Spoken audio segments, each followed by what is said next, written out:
2, 3. Yes. Make sure that you can hear us.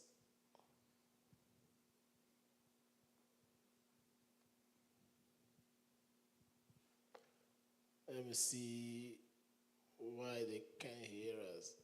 No. Anybody can hear? We can hear now. I can hear now. Okay. All right.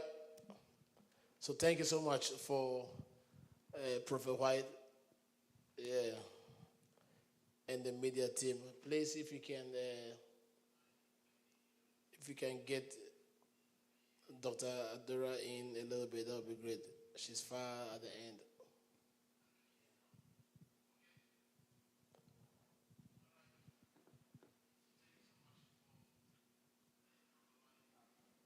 All right, Monica, you can come in and yeah, that's good. Oh, that's too much. Yep, let's go. All right, that's perfect. That's perfect. All right, good evening. Everyone can hear us. Please share, share. We have 12 people now. Please share, share, share this evening. Share this evening. Share this evening. Sorry for the technical difficulties. This 2024, everything has to go through a lot of processes before we get out. All right, good evening, everyone. It's a blessing to be here tonight. I'm excited about what this topic is about. We are talking about the homeless outrage. We are talking about how to deal with this. Before COVID or during COVID, after COVID, so many people have lost their homes and have lost their cars, and we want to come together and see what the responsibility of the church and what is going on. How can we help these families and these people that are homeless? And so today, I would love them to introduce themselves. I do have Dr. Adora Jagru right here, Apostle. Good to see you. Good to Thank see you, you. Yeah, Apostle. good to see you. And then I also have Prophet White here tonight. Prophet, good to see you. It's good to see you as well, sir. I'm building Prophet to be able to do this when I'm not here. And I thank God for his commitment and faithfulness to that. All right, but we have a special guest today, and we'll let them introduce themselves really quick. Pastor Hart.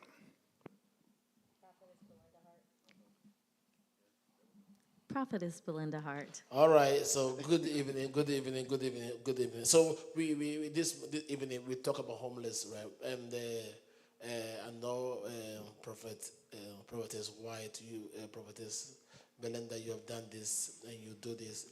One of the things that amazes me is your temperament in dealing with this thing that goes on, because your husband has passion for it, you do, but you guys bring them to your house, and you have children, and you deal with all these things, and most people don't even know that some of the people that comes through this place goes through your home. I have extra rooms, but I can't let people come stay with me just like that. I don't know if it's a passion, I don't know if it's a principle, I don't know if it's a heart, I don't know what it is. So, in a nutshell, what what is happening? Because I'm not on the street like you guys do. What do you think is happening to our community, to our country?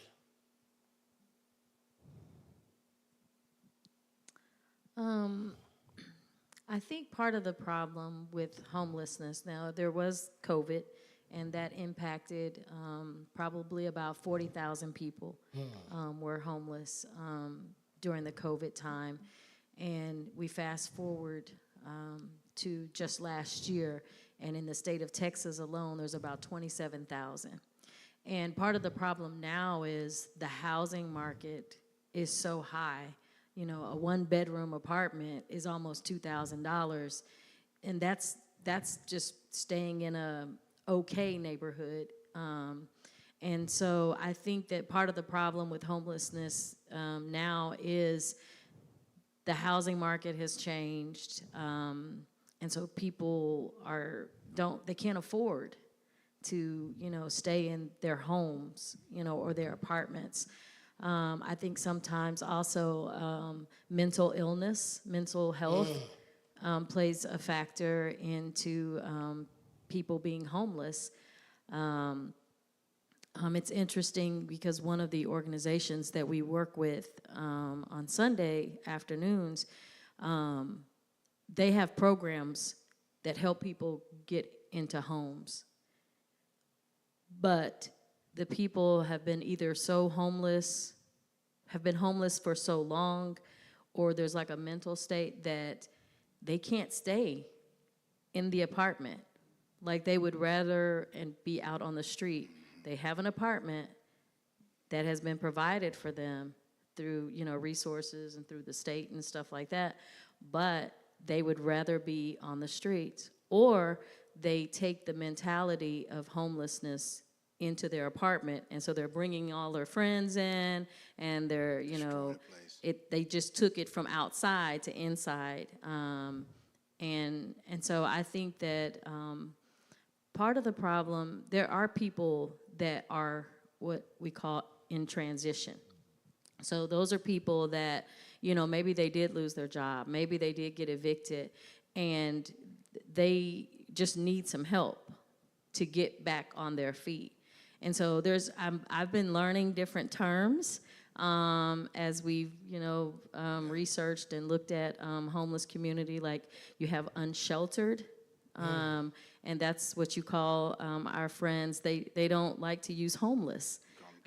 They call them unsheltered. And then you do have some that consider themselves campers. And they have a community in Fort Worth where they basically camp out, and that's where they want to live. And so it's just, I think, educating people and just knowing the difference, because sometimes people don't want to get the help. Sometimes they want to be homeless. They want to be off the grid, that they're fine with sleeping in their tent and making ways to cook their food, on little stoves or, bonfires or, and then you have those that really do want to need help and want to be off the streets. And so just knowing that, so, you can help those that really want to be back in their own place.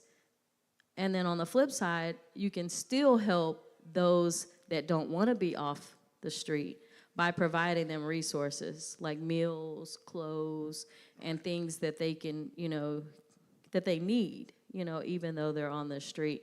And so I just think just being educated and getting to know them and see why they're in that place. Sometimes it's a drug addiction or an alcohol addiction that has taken control over their life. And so now that has consumed them, and they don't know how to live any other way besides being on the street. And so I think it's just educating and just getting to know the difference in the people, and that will help us better be able to help them. So from what you're saying, that it is not everyone that is homeless, really homeless, right? Or they are homeless, or they don't want to. Not everyone that's homeless want help. Right. Not all homeless want help. Right. Yes, not the kind of help that we want. Not the kind of help we want to give them. Right. Yeah. We want them to have their own house or apartment and drive a car and be going to a job 9 to 5, but that's not what they want. And so I think that that's part of the getting to know what they want, because we could try to put our goals, our expectations on them, and that's not what they want. Right. They're happy or content with living in their tent, up underneath the embankment, or. And I can remember when I worked for Dallas County Homeland Security years ago when I first came to Texas, and my heart was being drawn to this ministry. When I walk out in front of the building downtown and just talk to homeless people, and I came across this woman that was homeless, and I sat and I talked with her. She had her doctor's degree, her doctorate, maybe two of them. Mm-hmm. And there would be family members, they come to me and say, "Have you seen so-and-so?" Yes, he's over there. Can you help us get him to come home? So you have people that don't want to be a part of the system. They want to live off the grid, don't want to be a part of the everyday hustle and bustle, paying bills, dealing with frustration and confusion, and they're peaceful and they're content with being out on the street.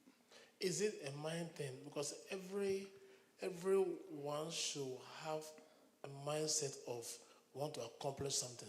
Are they running from something, or they just it's a mind thing? Yes, it's a mindset. And I think that's what we define as a society as norm. That's not what they define as a norm. And I think sometimes, not that it makes sense to us, because it doesn't make sense to us, but people that are in that situation, it makes good sense to some of them. Like you said, some of them are in transition. Some of them are just, some of them desire to be where they are. They're comfortable like that. I don't want to pay bills. This is what you see as norm. This is what you see as good. But this is not my norm. And so I think what society view as norm, not everyone have the same norms. It's just like success. What one man's definition of success is not the definition for another man. So it's really where you are mentally. Because we say, what about the person that is sheltered but still in their mind they're homeless? Right. So we don't Right. judge them because Those they are have a hard. shelter over their head, but mentally they're homeless. Right. And it's almost like being institutionalized. Once you've been in an institution for so many years, you become institutionalized in the mind. So when you come out, you don't know how to do freedom. You're right back in the institution. So that's what a lot of them deal with as well. It So goes back from to- what we are saying this evening, right? I'm thinking that the church, we have been deceived. Because the first thing that comes to our mind when we see someone that's homeless, right? We want to really help them, get them hotel, get them. And I Right. see it from being with the PC, I've seen the cycle. We give them hotel, and they start lying, and we pay. One time we spent about $30,000 on hotels Right, on someone, and they're still homeless right now. Right. And I think a lot of it comes from, I think when they come in, like she said, educate, but a lot of brokenness and trauma have shaped their Come on, that's good. their reality. That's good. So if we can get to the brokenness or the trauma, and that's why God said the poor would always be amongst us, not because he want everybody was going to be poor, because he gave us power to create wealth. Yeah, that's good So scripture. he doesn't want anybody to be poor, but he will be poor because the system is broken, people are broken, and like you said, drugs, alcohol, all these things played a role. He knew that was going to happen, which causes poverty, spiritually and physically. So you can still live in the house and still be homeless. Yes. We had a experience with That that. your mindset is not right. Yes. So, Professor Beneda, do you think that so far what the church has done, because there are different organizations that feed them, they spend thousands of dollars to feed them. Do you think the feeding, the clothing is important? Yes, I think absolutely, because I think those provide the basic necessity that we need to live. And even those that don't want to come out of homelessness still need those necessities. They still need food, they still need clothing, they need the blankets, they need the different resources. I think where we have to be wise is if putting them in a hotel is the right thing. Because like you said, if it's a cycle and they really don't want to have their own place, or they don't know how to have their own place, or, I think to me it's a wasted resource. But I do think food and clothing and providing them with those things, those are necessities. And don't get me wrong, having a roof over your head is a necessity too, but to some of them, just having a tent is a roof over their head, and they're content with having just a tent. And they camp out like they're camping, like in the woods, somewhere. And so I think that, yes, I think that food and providing food and clothing is definitely a necessity that that we should do, that organizations should do. Are we in position to change their mindset, or they are far gone? Oh man, that's tough, because I wrestle with that a lot. In my prayer, in my personal time, I think about that a lot. I believe the power of God can do anything. you know, the Word of God, the power of God can do anything. It can break, it can rebuild, it can tear down, it can do whatever it's set out to do. So I strongly believe in that. But like you say, a lot of them reject the Word. You know, they're rejecting the Word. And we serve a God that doesn't force the Word on you, doesn't force. So when they don't want, they're rejecting the Word, yes, you tend to say, well, are they too, you know, are they just too far gone? So we try to keep the necessities there because they're going to be there on time every week. No, because Pastor Hart and the Hearts and the Doctor and the Prophet, you all come in. I'm thinking, right? You live in the house, you take a shower, you wear clean clothes, you go to that, right? And then something happens, you end up being on the street, right? How do you move from a place of comfort to a place of being homeless, right? Or be on the street, but you have no desire to go back to the place where you're once comfortable, right? I was trying to figure out what is standing between them. You know, if you live in the house or you live in a car before you take a shower, you clean up. Now you get to a place where you go 3, 4, 5 days, right, and you don't take a shower, but you are comfortable with the place. Is it a mindset or something else that we don't want to talk about? Yeah, it's mindset, and it's hopelessness. Some of them have just given up. And that's what I was gonna say. I think after a period of time, you lose hope. You think it's no way out of it. It's just like you can dig a hole so deep Right. that you feel like you don't know how to find your way out of it. Right. And I think that's where the filtering out come from, to see those that are in this as a transition, those that really don't want to be here, those that have gotten in it and said, you know what, this is going to be now my way of living. I think it'd have to be a conversation, because some, it doesn't matter how much you help. I was living by a family that was living in my neighborhood, and they sold their home and decided that they were going to buy an RV with 7 children and live in the RV and drive around. In my first initial mindset, I'm like, wow, that's crazy. 7 kids, RV driving around. But for them, that was their new way of living. And I see they have YouTube, and they are happy because it allowed them to put away they don't have to worry about all the day-to-day house hustle and bustle of paying bills, doing all this. So they done made it a new lifestyle. And I think for some of the people, you can get in so long where you get to the point like, what I'm doing is not working. And everything I have tried, I keep getting farther and farther, deeper and deeper and deeper in debt. And when you get to that place and you see, now I don't know if you get some, I think get comfortable there. And I think some just don't know, you done dug a pit so deep that you just don't know how to find your way out of it. And then I think it also go back to, at that point, a shifting of the mind. Where, okay, I just made up my mind that this is going to be my way of living because there's no way out. And some just want to be like that for whatever their reasons are. And love is absent. Love is absent. They know the system is broken. They know the system inside and out. You know, if you're staying in a hotel, you're not considered homeless, but you don't have a place to go. They know this. They know the system, so they know it's broken. They know it doesn't care. Most of them don't have family support. Most of the families won't even. We've had a couple where the young man was out at the store, saw a loved one, and it was like, hey, how you doing? And they had a conversation, and I couldn't grasp that. I'm like, it's your loved one, it's your relative, immediate family actually, that's on the street, and all you can say is, yeah. You know, that was one of the things that I was going to say about being hurt. A lot of times I feel that they're hurt from people, and because they don't know how to, one, process that hurt properly, they tend to use that hurt as a tool or an instrument to say, you know what, now since I've been hurt, I'm going to distance myself. And that's one of the ways that they distance themselves. They dig that hole. You know, down the rabbit hole they go.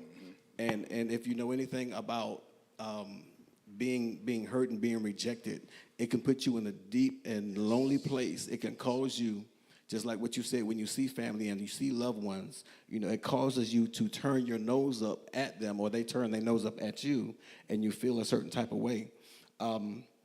Over in the area where we stay at, I've run into this one guy countless amount of times. He said, you know, hey, sir, excuse me, can you help me? I said, yeah. I said, what you need? He said, you know, this is what he needed. And I said, hey, you know what? I said, do you need food? Do you need clothes? I can help you with that. You know, because I've learned a long time ago to be cautious about giving finances. Now, I'll give finances when I'm led, but I've learned a long time ago not to give finances, because going back to what you said earlier about things that may have caused them to get into that place of homelessness, whether it be drugs or addictions and things like that, they may take that finances, that money that you give them, to go and satisfy what they, you know, that itch or that desire that they have. So many times I'll offer, hey, you know what, I can go get you something to eat. You know what, let's go in the store together, you know. And just being consistent with what we do as a body of believers. You know, the word says, by loving kindness have I drawn thee. Right. You know, we talk about changing the mindset. We talk about, you know, teaching them and helping them. A lot of these homeless people, or self-proclaimed homeless people, they're smart. They have all the knowledge, they have all the wisdom, but for whatever reason, that's the lifestyle that they desire to live. I'm glad you said that. And here's where we have to step in at, because my sons, we teach them as well, and we're trying to bring them into this ministry, and, you know, as well. And one, we had a couple. One smoked cigarettes, and my son came to me and said, Dad, how is it that you can be without and be homeless, but still want to smoke? So now you're homeless with the habit. So now you have a twofold, because the habit is what's helping you to cope, or quote unquote, you believe that's what helps you to cope with the situation that you're in. So that's another way that they're stagnant and that they stay there, because they have fulfillment in their habit, and they're homeless. So to them, they're content because everything is pretty much satisfied for the most part. So that would raise up a whole nother question for me, and that would be, is your habit your reason you're homeless? That too. That too. Are you spending more money on your habit than your necessity? And I think that's a place where some people find themselves homeless as well, because the thing, that need is supersede the need to provide shelter. And that just goes to a whole bunch of stuff. And we see it all the time. And like I said, we see it all the time. And I believe we focus more on the ones that are on the street. Right. Because we can see their homelessness. But we have so many that are under our roof and right there with us. There you go. That are homeless. And they go from pillar to post, from here to there. But that's homeless. Right. Right. We don't look at how do we get them until somebody gets tired. Yeah. And say, you know what, you really don't want help. And I'm helping you. So now I have become an enabler. I'm your crutch. And they just cut you off. Now it take you to a different place of homelessness. But how do we also, when we think about homelessness, help those that have a place but still homeless? Right. And I'm glad you said that, because the Lord revealed that to me just maybe a couple of days ago, the homelessness in the church. And they're staying with different people. People allow them to stay with them and things like that right in the church. So I'm thinking but getting them to tell, or getting them to come to the pastor and say, hey, look, I don't have a place to go. I'm staying with so-and-so. It's another thing to actually find them. Me personally, you know, I don't want to specialize it, but I don't think that it has moved from mindset to some high levels spirituality. Yes. Right. You know what I'm saying, right? Right. But Right. I want to not to go ahead of me. I want to ask Prophetess Belinda about this thing that, you know, when you meet every homeless person, some of them have changed, become pastors. Some have become, some are doctors. Some went back to school. Right. So right. we are not trying to condemn the homeless Right. person. Right. We just want to see if the church is on the right path in restoring Right. these men and women of God. Because my passion is to see them restored. Yes. I don't want to see them outside. If that's what I want to have this discussion because I think probably the churches have not done a great job No. in helping. We do very good in today, and we do very good in feeding them, giving them clothes, put them in hotels. Right. But we don't change their mindset. Right. So they get the food, they get food. I've met a couple of homeless people that we give them food and they didn't want it. And they told us that, no, I don't want the food. I don't eat that. I don't want this, this nasty. I want something else. So the reason why they're saying that because there are so many choices. Because it has become a non-profit thing where we feed them, we take care of them, we help them, but we cannot hold meetings and conferences to transform their mind. And one of the things I've realized that most of them are not truthful. Right. So they're not truthful. So, Professor Belinda, I know you house them in your home, right? How difficult is it? And what are some of the characteristics? What are the things you see that is a red flag?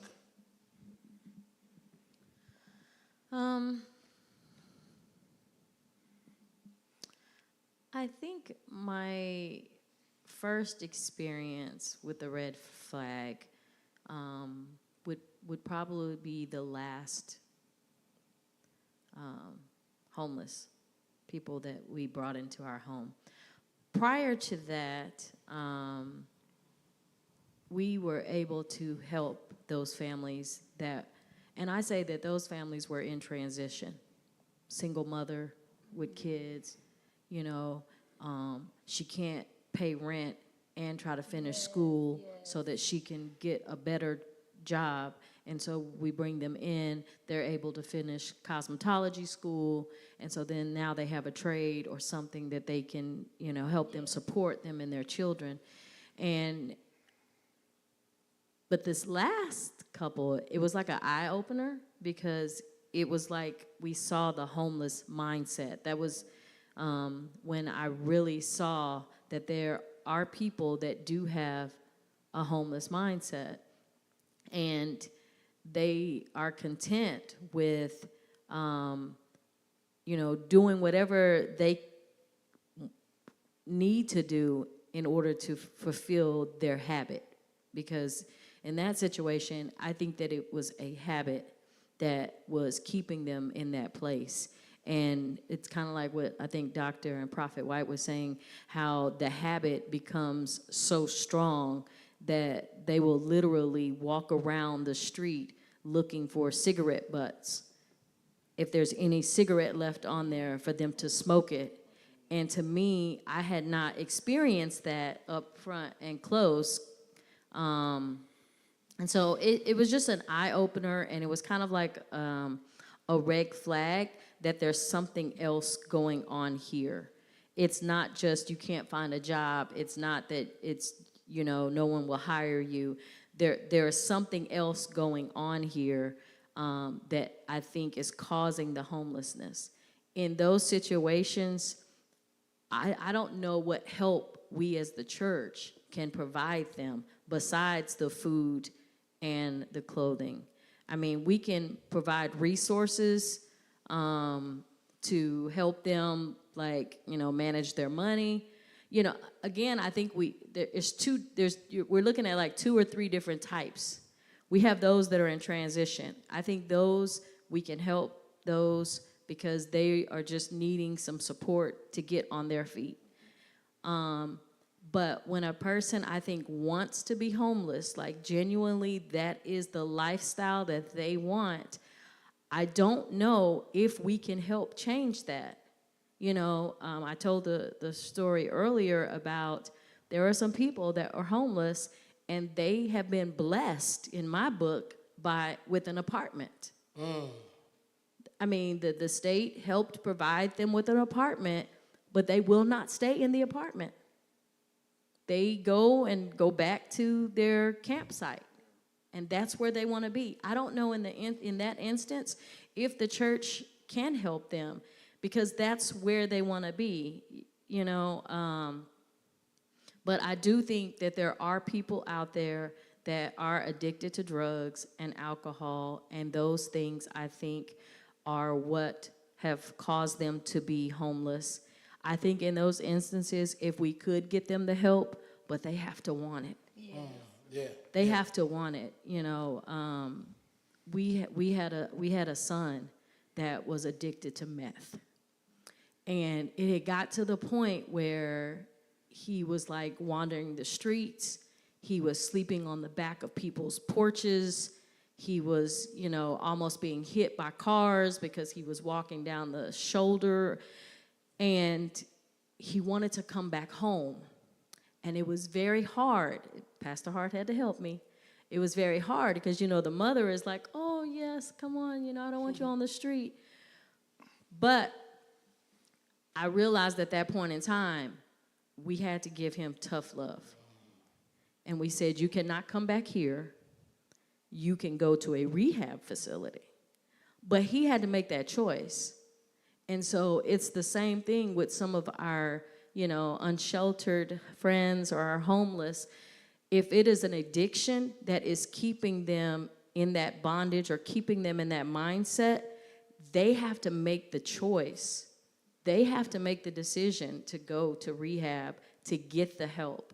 And a lot of times it's a cycle. They may go get the help, they come out, and they're back in the cycle again. But they have to, I think, they have to want the help. Yes, and this goes back to what you were saying, Apostle.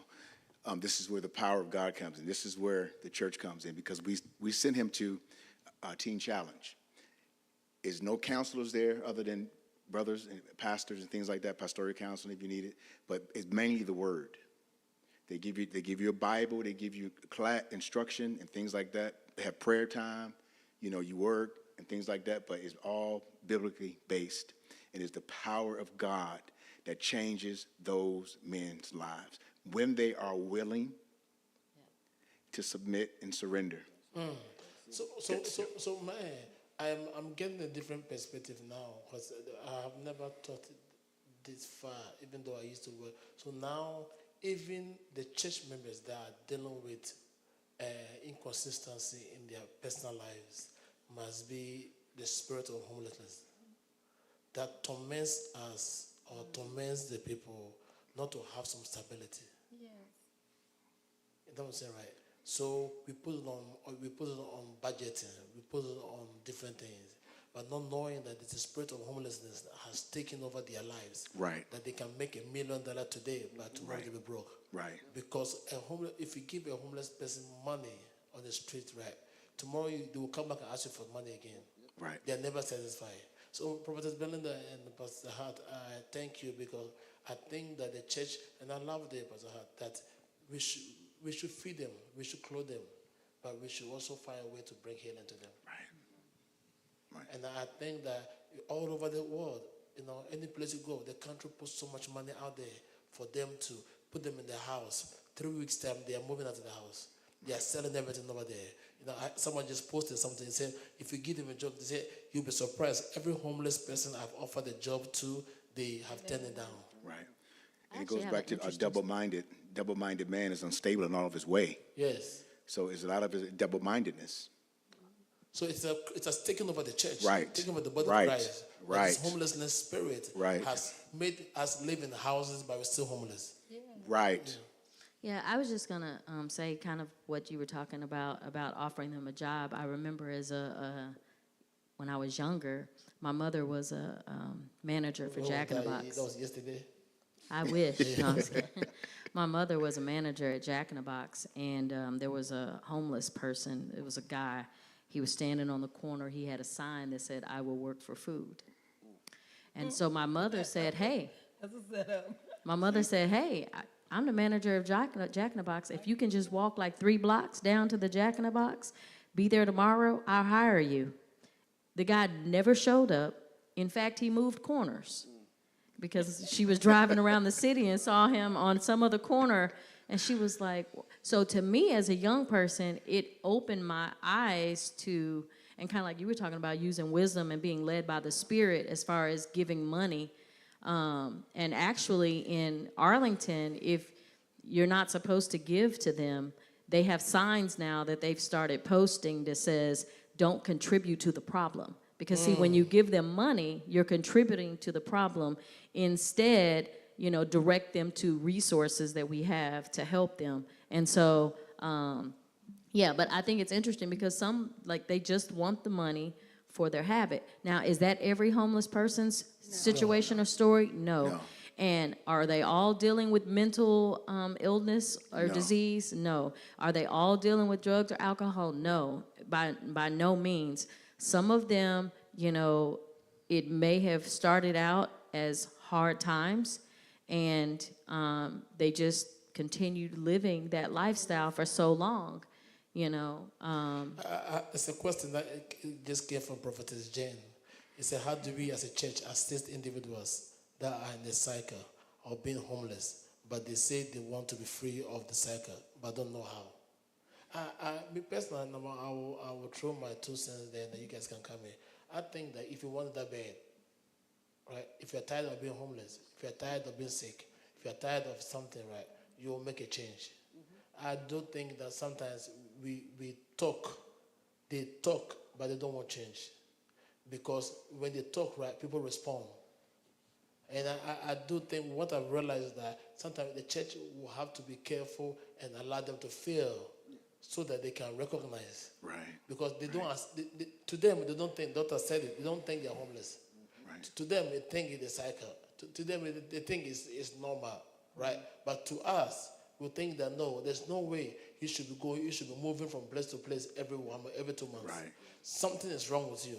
Either you don't see it or you think it's everybody else's fault. Right. So I think that me personally, that sometimes we have to let them. I have invested so much in the past 3 years or 2 years in this ministry to homeless people. Invested car, places, and man, 99.9 of my investment have been wasted. Right. Wow. Because they took the money, they took the hotel, they took the car, they took the clothes, and they're still homeless. Right. I'm getting more and more revelation as we're sitting here, because the Bible says, behold, I stand at the door and knock. If any man hears my voice, I will come into him and I will sup with them. So Christ stands at the doors and knock. He doesn't go, okay, come on, let me give you this. Come on, let me give you that. Come on, let me give you this. He said, I stand at the door and knock. So now you have to make an effort because you have to open it. And that means you have to go like what we were saying, make a decision or get tired. Like you said, get tired of being a certain way and say, okay, I want the help now. I want to get out of this now. If you put classes together, right, we try to put classes together, they won't come. Right. Because they don't think they are sick. Wow. Apostle, I say this, and not to be insensitive, but I think sometimes we are part of the problem. Right. And I say that because sometimes we feed the habit, we feed the problem, instead of saying, look, I'm not going to do this anymore. I had a dear friend that would go make unwise decisions, and then the next thing you know, there was eviction notice, or the lights was off, and after a period of time, I'm like, I'm a crutch. As long as I'm holding you up, you'll never stand on your own. But what I'm going to do is I'm going to remove the crutch. And either you're going to stand or you're going to fall. But guess what? If you really don't want to fall, you're going to learn how to stand. And if that means taking classes, learn how to manage your money, trying to get help to manage whatever the issue is that have you at that place, you'll start to do that. But if I continue to feed the problem, I'm not going to help you. So sometimes what we see as help is not really help. It's a hindrance. Right. I remember when I was homeless, there was a woman named Sue who lived in the parking lot where everybody come and get in one car. What's those called? Where you join? Carpool, yeah, the carpool. She lived in her car in the carpool parking lot. And every morning, she would get dressed and stuff and go to work. Had a decent job, but come right back to the car. I mean, when she put her clothes and stuff on and got, you didn't even know she was homeless. She got done at the end of the day, she's right back in her vehicle. So is it before Prophet comes, is it right to bring them to your home? Is it acceptable? Is it necessary? If they're ready. You have to be prayerful about that. Yeah, right. Because you can't bring everyone. Yes. And they have to be ready. They have to be ready. Yes, because you can't bring everyone in your home, especially if you have children. Right. And Pastor Hart probably would have brought more people in our home if we didn't have children. But because we have children, we have to use wisdom. Because when we bring them in our home, that sometimes requires our children to lose their bedroom. And they have to go and share with their sibling. And so we are taking them out of their comfort zone and to make someone else, or to help someone else. And so you have to be prayerful. You have to, be, I think, led by the Spirit when you actually bring people in the home. Bringing them into the home is just like the foundation. The goal of the outreach ministry is to be able to have like a transitional home or a shelter of some kind where we can not necessarily house them in our home, but offer them a place like when the weather gets bad, they have a place to go. But Prophetess, there's a question I want to ask. Years back, there was a family, husband and wife and 3 children that were homeless. They didn't have no place. They were church members of this house. And I brought them to my house because I actually brought them to my house for a night, not to stay.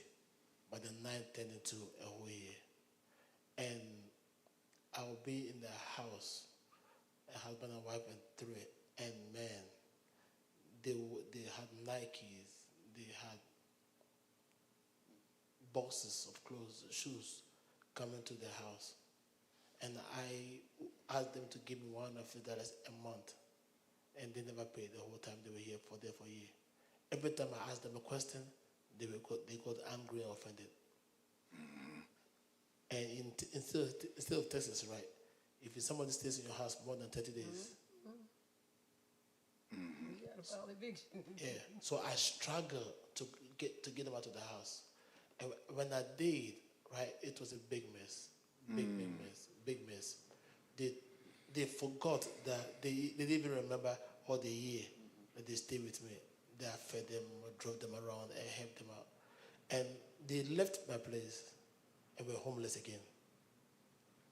They didn't have to pay for nothing.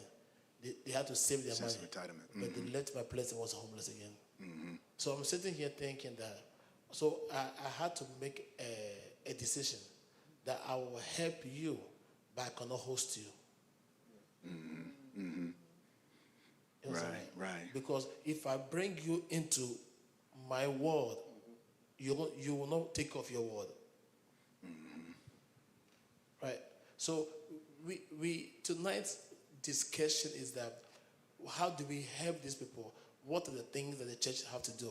I think that the church needs to have a homelessness ministry where we do training, but we shouldn't call it that. We can call it something, but the word homeless, a process ministry, where we train people on renewing your mind to get out of the state that you are in into the state God wants it to be.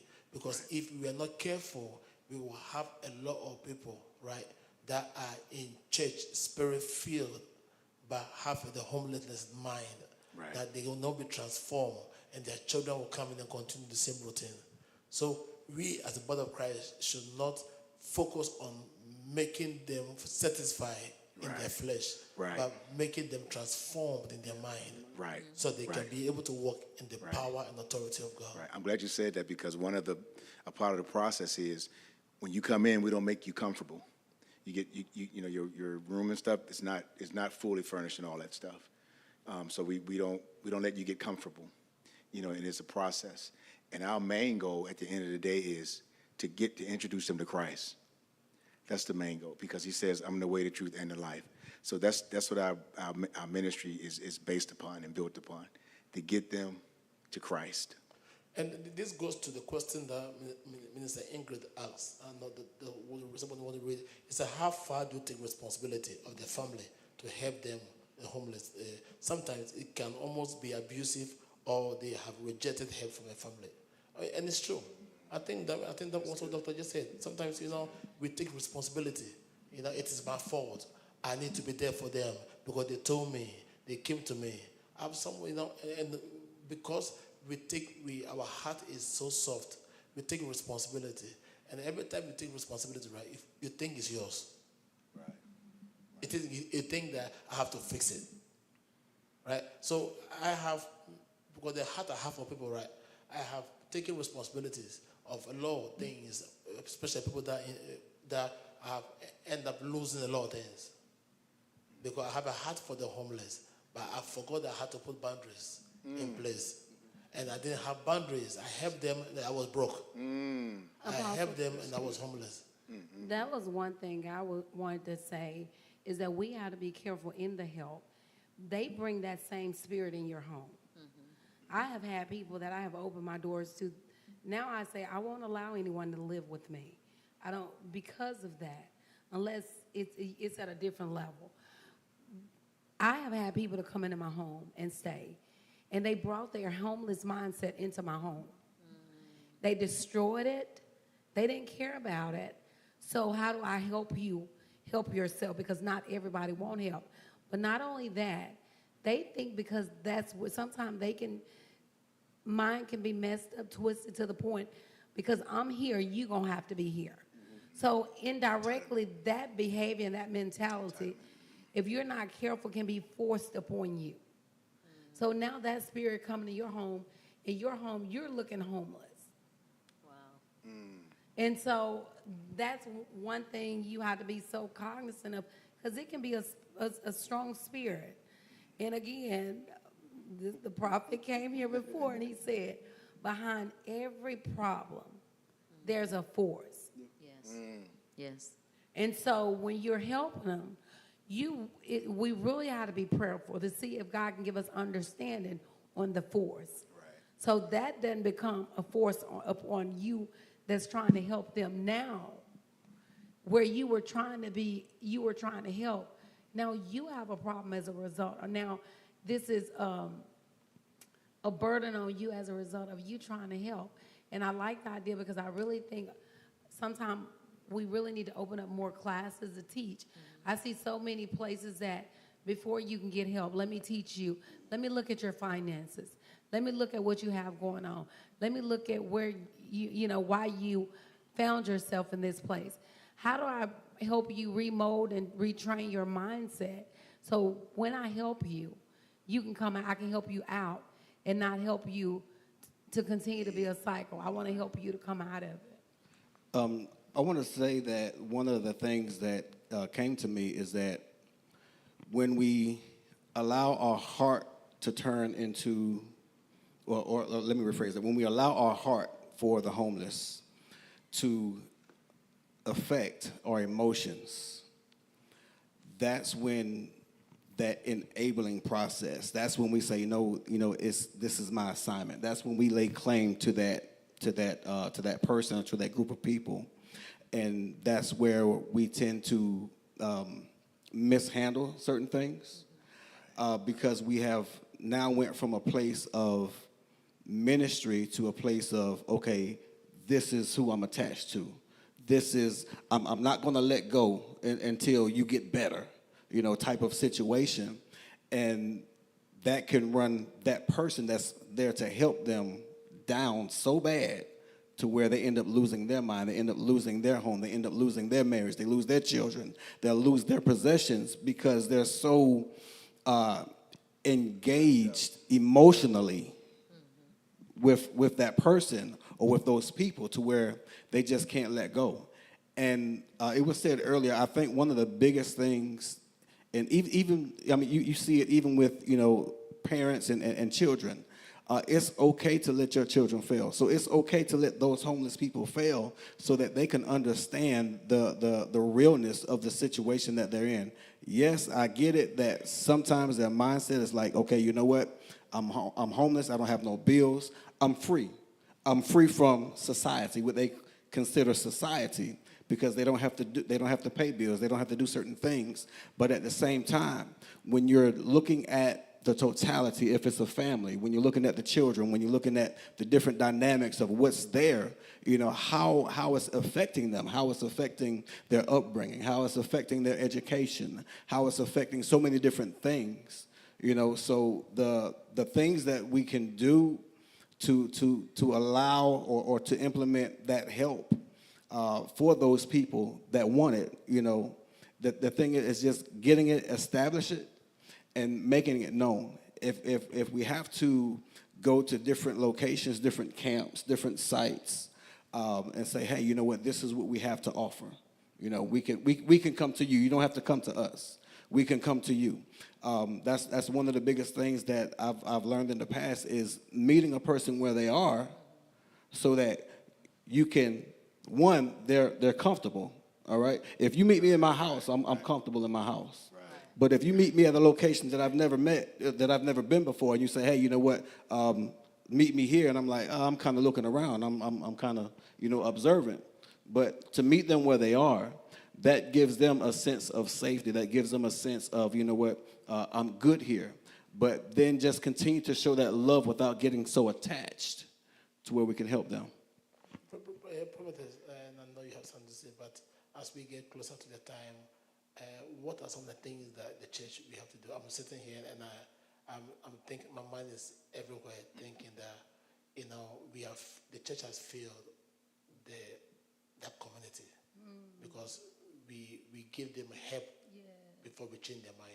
You know what I'm saying, right? And I'm sitting here thinking about what kind of programs, what kind of resources we can have before we put it in the hotel. We will need it to be in a 6-week class. Before, you know, you've been living, you've been homeless for a while. Right. So the 6 weeks class, you've been homeless, it's going to help you make a decision without us making a decision for you. I think that's really good. I mean, even the homeless shelters that are around the city, they have requirements. Like, you have to, some of them, like some of the transitional homes, you have to be working in order to stay there. Some of the homeless shelters, you have to go through their employment program. You know, you have to go through something, and then even then it's limited. It may be you can stay here 30, 60, 90 days, and that's it. You know, some of them have where, you know, they have, you know, those systems in place. And I think that they have those systems in place to protect themselves, because you do have some people, like you said, you'll pay for them to have a hotel room and they'll stay in this hotel room, but they complete the cycle again. And now those resources have been spent for a person that either A, didn't have the tools to break out of the cycle, or, you know, they don't want to break out of the cycle. And so they have those processes in place. Some of them, you can't be there during the day. You got to check out during the day.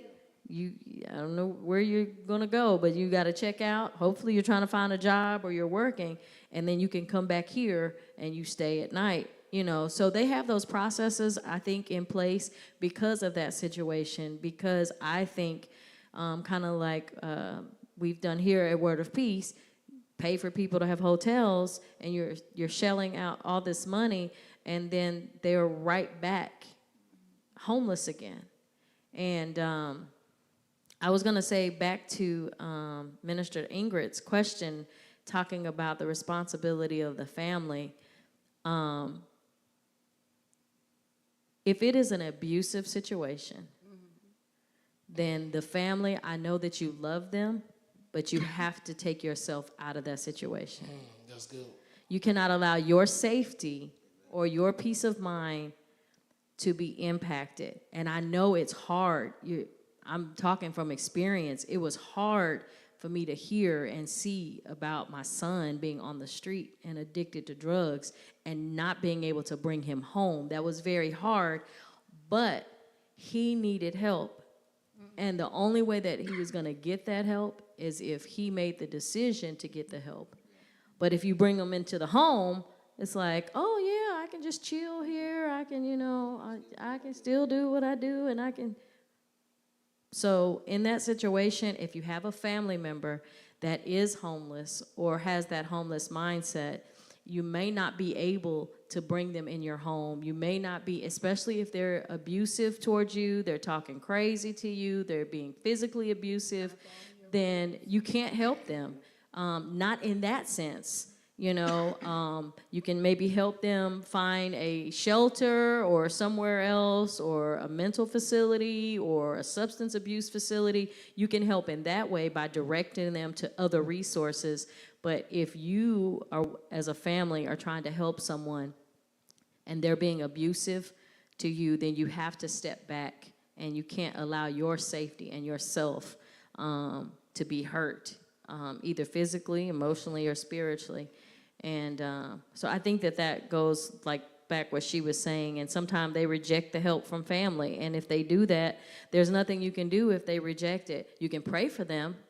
You can, make sure that, like I said, if they'll accept food from you or something like that, maybe help in that sense. But you have to, I think, at some point, let them go and give it to God. Because he's the creator of every human being. Yeah. And so you just have to let it go and just pray. And I know that's hard. It's easier, said than done, to let a loved one or a family member go, but you don't want your safety, you don't want yourself to be harmed or abused, nor do you want yourself to, like I think Prophet White was talking about, get so emotionally attached that it brings you down, and then you're being affected as well. And I thank God for you, because yes, it is the family responsibility, but don't feel guilty, or because again, every individual is responsible for him or herself. But that's one of the first things we do when we come across someone that needs help. We want to get, especially when we bring teenagers in, we want to get them back to family members first, to see if family members can help shelter them and take them in, and we can work with the family to support that family as a whole. That's good. So that's the first thing we do. So, but yeah, in your case, it may not work out like that. Yeah, so as we come close to the program, we have a few minutes left. Now that we talk about, I love what you said, family members, because I never thought about it. Like the person come, right, give me a number to your mother, give me a number to your uncle. Let's call them. Let's see someone that can help you first before we step in. And I think that our initial thing is, oh my God, there's a need.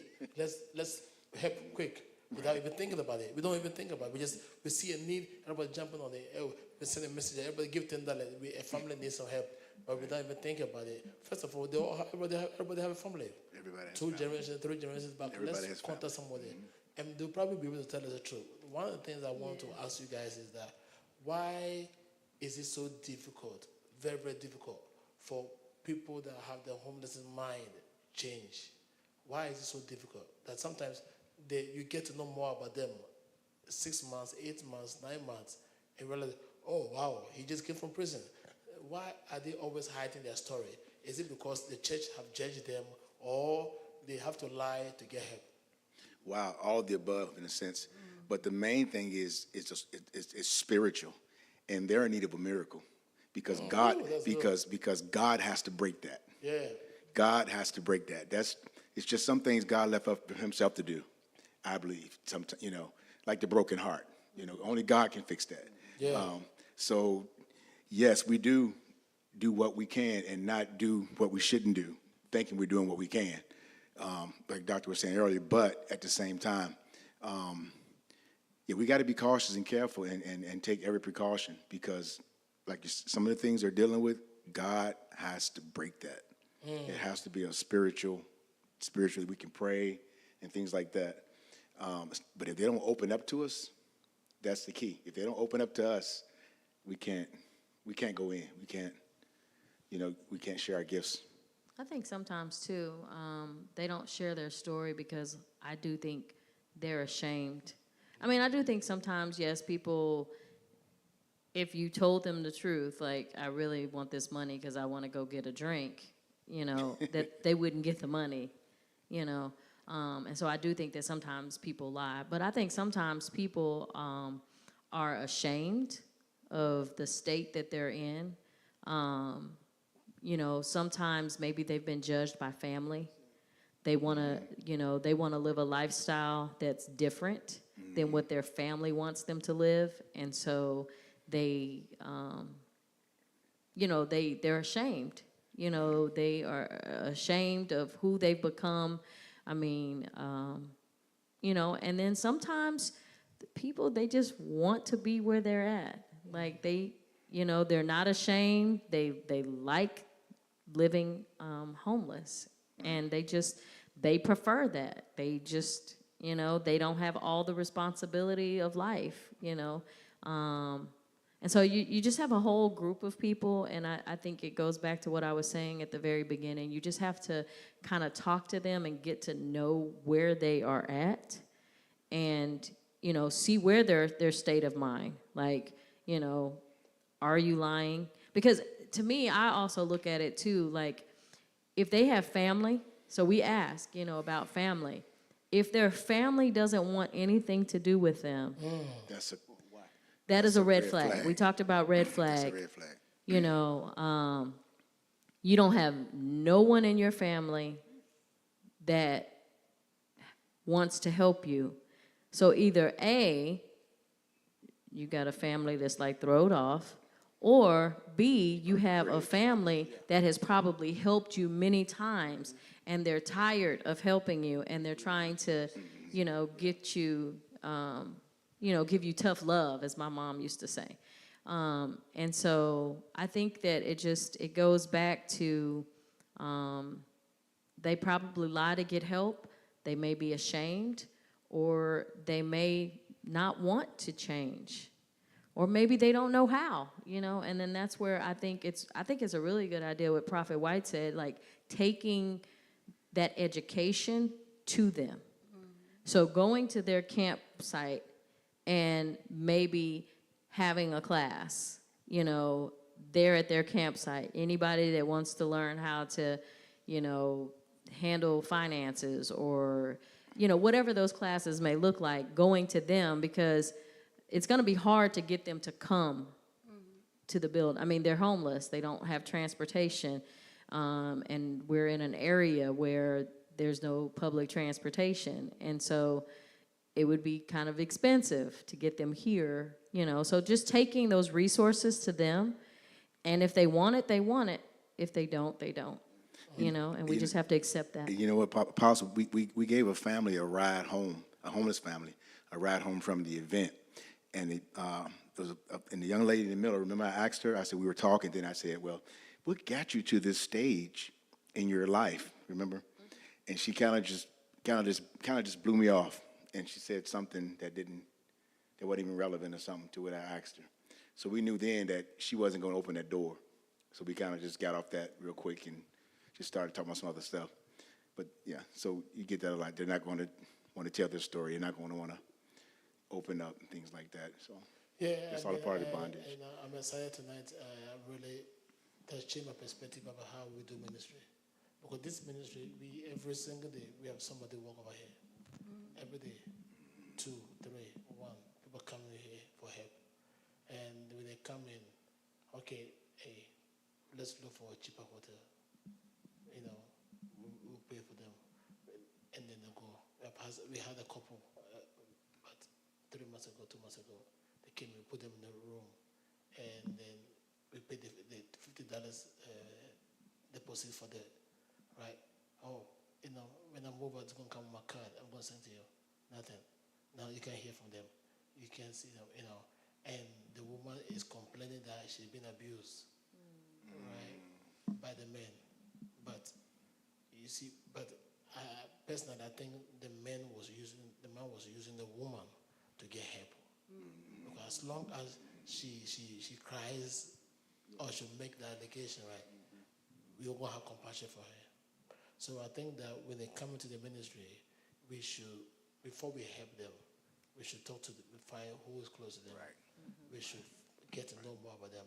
We shouldn't be in a rush to offer help, but we should help them, because our main reason is not to meet their temporary need. Our main reason is for long term.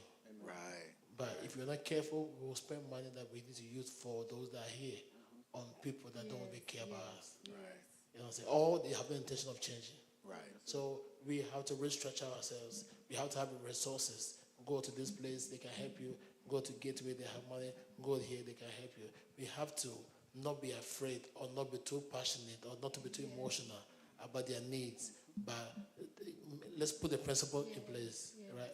And Pastor Hart, I would love us to start something, not call it homeless, but something that people can join to help break the spirit. We have people here that move from house to house, apartment to apartment every month. You know what I'm saying? Every month they are losing their place. Every month they're losing their place. It's a spirit, and that need to be dealt with. Change of mind and hard working. Just things that they keep doing. If we do the same thing, we'll get some results. Right? And we cannot bail you out every time. Because I cannot make you rich and be poor. Right. Yeah, and I cannot meet your needs and I'm homeless. So I have to be careful that I protect what I have. Right. And by protecting what I have, I need to teach you how you can also come out of the mess. Right. So the church needs to get back to the ground and help these people restore. Not because they don't have a roof over their head, but they have a mindset of being homeless. And we, someone, I think it was Prophetess Jane on here, asked about or mentioned a list of available resources. And we actually have that, and I'll get it printed and put out in the foyer. I know I was supposed to do that on Wednesday, I think, but I was sick. But I will get it printed and we'll have it in the foyer. So it'll be a list of resources. So when people do come to the church, you know, it has on there transitional houses in the area, homeless shelters. It also has other resources like helping with housing. I know Arlington Housing has something called Rapid Housing. It's a program that you can go through. Now, you do have to be homeless, and they don't consider you homeless if you're staying in a hotel. But yeah, we'll make sure that that list of resources is at the front, so when people do come, there are organizations and people out there that are established, the government, you know, that have resources to help them as far as having a place to stay. And then there's other resources on there, like where you can get help with electricity and things like that as well, that is on there. And those will help, like you said, temporarily, but if we don't impact the mindset, then they'll find themselves back in the cycle. Not all of them, some of them, but you'll find them back. So I think it's really good that we will turn our focus to trying to help the mindset so that those that truly want to come out can come out. Wow. I want to thank the hearts. My God. You guys are straight from heaven. Your compassion for the homeless and the needy is amazing. I mean, we should have had this conversation 10 years ago. We would have built a church across the street. You know, because we have spent so much money, personal money, church money. Help. We've gone to a place where we've been to a place where we were so stressed because of a family, and they were not stressed. We were stressed over someone that was not stressed. And today we learned a lot about how we have done ministry in the wrong way. That it's not too late to fix it. You know, it's not late to change it. And Prophet Melinda, thank you so much. And Pastor Hart, thank you so much. And my co-host, Doctor, thank you. And Prophet White, thank you so much for coming. If you guys want to share about, a little bit about your ministry and what you guys do, that's fine.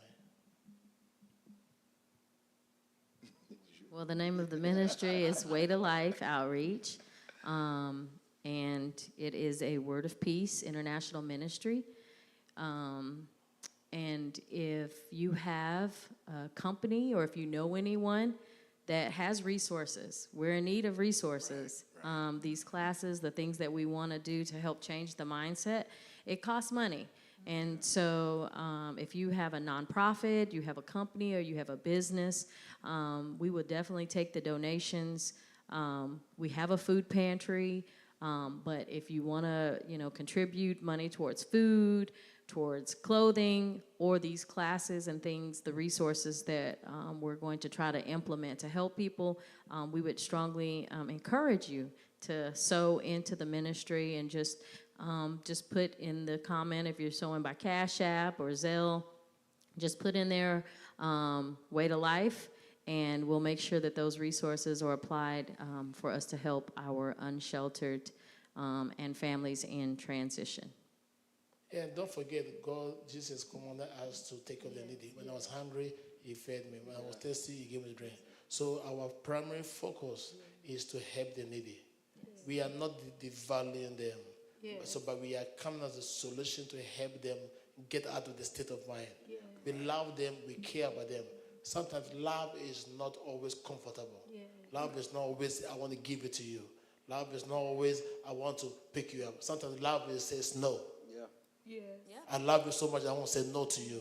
I will love you so much that I want to let you fall so you can learn something. Amen. So the church people take love as just compassion without boundaries. Right.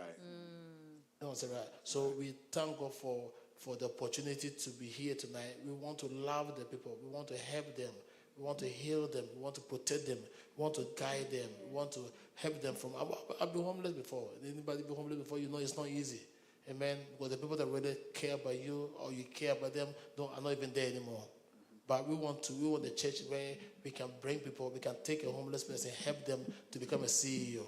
Amen. Or to become a pastor or a prophet. We're not judging you. But give us opportunity to help you. Prophet Belinda, just sow into the ministry, help.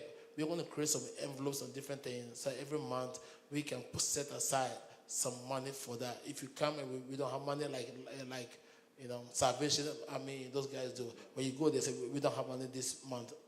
So so that we don't take from individuals. We don't send messages out. We don't take from the church and we all that. Because we cannot lose our place of fellowship just because somebody is in need of room. Right? So we want to put some stuff together to help.